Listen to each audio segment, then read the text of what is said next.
তার মা কাছে নেই, সে জোরাত করে তার মায়ের প্রতিচ্ছবিটা মুখে নিজের মনের ভিতরে স্থান দাও। সবাই চোখ বন্ধ করো আর আমার কথাগুলো শোনো।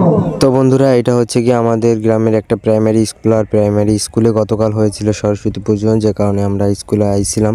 আর স্কুলে এসে শিক্ষকের এত সুন্দর একটা শিক্ষা নিতে পারবো শিক্ষকের কাছ থেকে, আশা করি। জানি না, অনেক শত অপরাধ, শত ভুল আমাদের ভিতরে আছে। আমরা শুধুমাত্র এই কথা বলে না,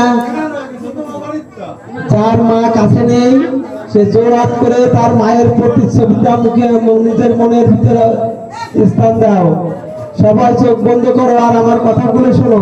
আর আমাদের স্কুলে পূজার প্রসাদ হিসেবে ছিল হচ্ছে গিয়ে লুচি আর হচ্ছে পাতাকপির ঘ্যাট। দেখতে পাচ্ছ প্রতি বছরই এটা দিয়ে থাকে।